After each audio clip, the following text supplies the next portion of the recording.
Sentimental ह्या चित्रपटाच्या निमित्ताने अशोक मामा 42 वर्षांनी पोलिसांच्या भूमिकेत दिसणार आहेत. पण सेंटिमेंटल ह्या चित्रपटात जे पोलीस स्टेशन आहे त्याच्यामध्ये एक गोड कपल आहे.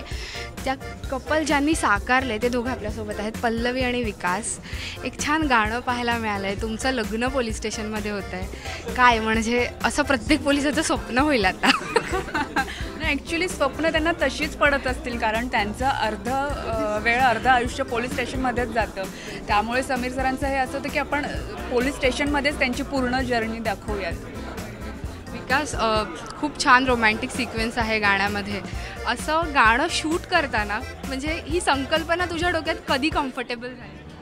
ॲक्च्युली जेव्हा सरांनी स्क्रिप्ट वाचताना सांगितलं होतं की आपण एक अशा पद्धतीचं गाणं करणार आहोत, आणि सरांचा त्यामागे थॉट असा होता की पोलीस जो असतो त्याला त्याचं पर्सनल लाईफ आणि त्याचं प्रोफेशनल लाईफ याच्यामध्ये काही फरक नसतो. तो जरी घरी गेला किंवा बायकोशी बोलताना कामाचं प्रेशर एवढं आहे की त्याचं घर आणि पोलीस चौकी हा ॲक्च्युली त्याची पोलीस चौकी घर झालेलं असतं. आणि तेच डोक्यात ठेवून सरांनी हा थॉट हे केला होता की सुभाष आणि सुनंदा पोलीस स्टेशनमध्ये भेटतात, ते एकमेकांच्या प्रेमात पडतात, मग त्यांचं लग्न ठरतं, मग डोहाळ जेवण होतं, मग हा पूर्ण प्रवास. आणि त्याच्यामागचा थॉट असा की पोलीस किती कनेक्टेड असतात पोलीस स्टेशनशी, आणि त्यांचं पूर्ण लाईफ पोलीस स्टेशनच्या अवतीभोवती किती रोल होत असतं. हे जेव्हा मला सांगितलं तेव्हा मला कल्पना तर भन्नाट आवडली होती की अशा पद्धतीचं कधी केलेलं नाही, आणि हा थॉट खूप वेगळा आहे. पण हे एक्झिक्यूट कसं होईल याच्याविषयी मला माहीत, कारण त्यांच्या डोक्यात होतं, पण ॲज अन ॲक्टर मला माहीत नव्हतं. पण जेव्हा मी शूटिंगला सुरुवात केली आणि जेव्हा मी सेट बघितला आणि कोरिओग्राफरने ज्या पद्धतीने ते गाणं कोरिओग्राफ केलं, आणि आज तू जेव्हा स्क्रीनवर ते गाणं बघितलंस किंवा मी पण एक ऑडियन्स म्हणून जेव्हा ते गाणं बघतो, तेव्हा मला असं वाटतं की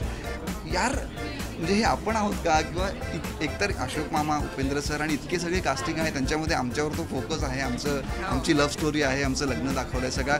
आणि मला खूप लकी वाटतं की अशा पद्धतीचे गाणं, हे गाणं मला असं वाटतं की माइलस्टोन ठरेल पुढच्या, की गाणं पिक्चरायझेशन कशा पद्धतीनं केलं जाऊ शकतं यासाठी, आणि त्याचा आम्ही एक भाग आहोत. So we are feeling very lucky. तू कधी कम्फर्टेबल झाली या गाण्याच्या कन्सेप्टसाठी आणि कसं? जेव्हा सगळ्यात आधी सरांनी सांगितलं की असं आपण गाणं शूट करणार आहे, पोलीस स्टेशनमध्ये असेल, तर मी तेव्हा सरांना म्हणाल की सर असं कधी झालंच नाही. म्हणजे 2-3 गाणी आली असतील हिंदीत, पण असं त्यांचा पूर्ण प्रवास वगैरे असं कधी दाखवला नाही आहे. तर तेव्हाच मला फार इंटरेस्टिंग वाटत होतं आणि मी खूप एक्सायटेड होते की कधी शूट करणार आहे गाणं वगैरे, असं माझं व्हायचं. जर बघायला गेलं तर एकंदर प्रोजेक्टमध्ये खूप मोठी माणसं जोडलेली आहेत. सरांनी दिलेल्या आधीच्या दोन्ही मूवी सुपरहिट ठरलेल्या होत्या. त्यानंतर अशोक मामा, उपेंद्र सर, सगळी मोठी स्टारकास्ट आहे, आणि प्लस हा चित्रपट बाहेर घडतो आहे. म्हणजे don't you think it is too much for you guy? Very true. म्हणजे तू असं जे काही वर्णन केलंच आहे बाकीचं, एखाद्या ॲक्टरसाठी याच्यापेक्षा मोठं स्वप्न किंवा याच्यापेक्षा मोठी अपॉर्च्युनिटी कुठलीच असू शकत नाही. आणि मी देवाचे आभार मानेन की मला अशा पद्धतीच्या, म्हणजे समीर पाटील ज्यांनी ऑलरेडी एवढ्या 2 हिट फिल्म्स दिल्या, अशोक मामा, उपेंद्र सर आणि आमची अख्खी टीम इतकी ती काय म्हणूया आपण, मी स्वतःला इतकं लकी फील करतो की आपण सिनेमाचा एक भाग आहोत. कारण आम्ही मुंबईत शूट केलं, आम्ही बिहारला जाऊन शूट केलं, म्हणजे ॲक्च्युअल लोकेशनच आम्ही गोष्टी जाऊन शूट केल्यात. सो हा जो एक्सपिरियन्स आहे ना, हा मला असं वाटतं की मी पुढच्या माझ्या ॲक्टिंग करिअरमध्ये खूप लांबपर्यंत लक्षात ठेवणारी गोष्ट आहे. पल्लवी, फर्स्ट टाईम बिहारमध्ये शूट झालं, आणि आतापर्यंत असं आपण गेलो नाही आहे बिहारला शूट करायला. तर हा एक वेगळेपण होता. नंतर मला मी पहिल्यांदा सगळ्यांबरोबर काम करते, त्यामुळे, आणि समीर सरांबरोबर काम करायची माझी खूप इच्छा होती, आणि मी त्यांना एकदा बोलूनही दाखवलं होतं की सर मला काम करायचं आहे, आणि ते झालं लकीली. तर खरंच म्हणजे लकी फील होतं आहे मला. ह्याला एक कनेक्टेड येणारं रुटीन क्वेश्चन, तुम्ही नर्वस वगैरे झालेलात का? हे एवढा सगळा क्रू आणि मी सांगू का, मी खरंच नर्वस झालो होतो. एक तर पहिली गोष्ट अशी होती की समीर सरांबरोबर काम करायला मिळते, कारण आत्तापर्यंत मी जे काम केलं होतं ते माझी काम करण्याची पद्धत, किंवा समीर सरांनी ऑलरेडी त्यांच्या 2 हिट फिल्म्स दिल्यात, त्यांची काम करण्याची पद्धत, माझं काम त्यांना आवडेल का. सेकंड म्हणजे अशोक मामा, की कारण जेव्हा मी स्क्रिप्ट वाचलं तेव्हा मला कळलं की यार आपण निम्म्याच्या, म्हणजे जवळजवळ सगळ्या सीन्समध्ये माझ्यासोबत अशोक मामा असणार आहेत. ते एक खूप मोठं प्रेशर होतं की म्हणजे मला असं भीती होती की मी कदाचित त्यांच्याकडे बघतच राहीन आणि मी सीन करू शकेन की नाही, अशी एक भीती होती.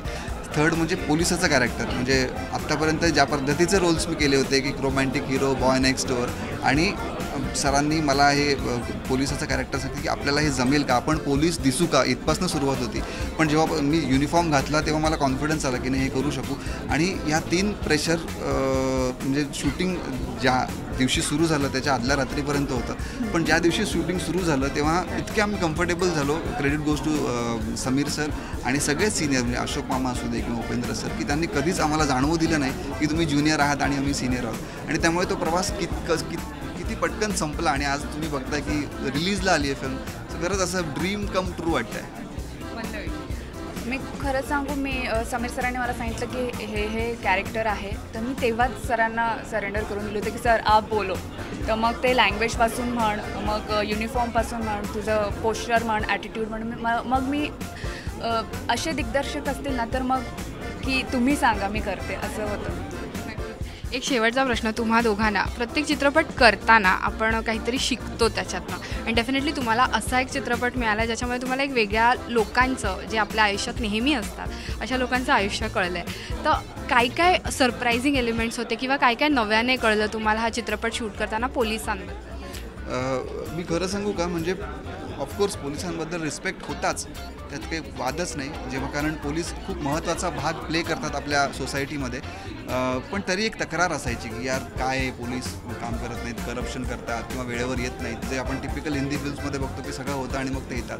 पण जेव्हा मी ही फिल्म केली आणि जेव्हा मी जगलो ते कॅरेक्टर, तेव्हा मला असं वाटतं की आपण किती चुकीचे होतो, आपण पोलिसांविषयी किती चुकीचा विचार करत असतो. कारण ते ज्या पद्धतीने काम करतात, म्हणजे आपण बघितलं तर गणपतीच्या मिरवणुकांमध्ये मला असं कळलं की ते 24-24, 30-30 तास एका जागी उभे असतात आणि त्यांना बसायला खुर्ची नसते ना, त्यांना कोणी पाणी विचारत ना कोण. आणि ह्या सगळ्या परिस्थितीमध्ये आपण ज्या पद्धतीचं आयुष्य जगतो, म्हणजे ॲज अन ॲक्टर मी ज्या पद्धतीचं आयुष्य आत्तापर्यंत जगलो आहे किंवा नॉर्मल ह्युमन बिईंग आपण जगत असतो, आपण किती सुखी आहोत. आणि आपल्याला बाहेरून बोलायला खूप सोपं आहे की पोलीस असे आहेत, पोलीस तसे आहेत. पण जेव्हा मी हे कॅरेक्टर जगलो आणि जेव्हा मी या प्रवासातनं बाहेर पडलो, तेव्हा आपोआप मी रस्त्याने जाताना जेव्हा मला पोलीस व्हॅन दिसते किंवा एखादा ट्रॅफिक पोलीस दिसतो, 2 मिनटं थांबून त्याला एक ॲटलिस्ट हाय तरी करतो आणि थँक्स बोलतो. आणि हा खूप मोठा फरक मला असं वाटतंय माझ्या मध्ये पडला. ही फिल्म झाल्यानंतर ना आधीपासूनच नक्कीच रिस्पेक्ट होता, पण त्यांच्याकडे बघण्याचं मला तसं सेंटिमेंटल होऊन आम्ही बघायला लागलो त्यांच्याकडे. काल आम्ही गाडीतून येत होतो तर पाऊस चालू होता आणि 2 असे पोलीस ते येल्लो त्यांचं ते जॅकेट वगैरे घालून, म्हणजे आता ते अजून जास्त जाणवायला लागलं की यार किती मेहनत आहे या माणसांची. आणि आज ते आहेत म्हणून आपण आहोत आज हक्काने की अरे चला मामा, मग हा नंबर आहे ना मामाला फोन कर, मामा मामा मामा असं आपलं असतं नेहमी. त्यामुळे खूप हक्काचा व्यक्ती वाटतो तो.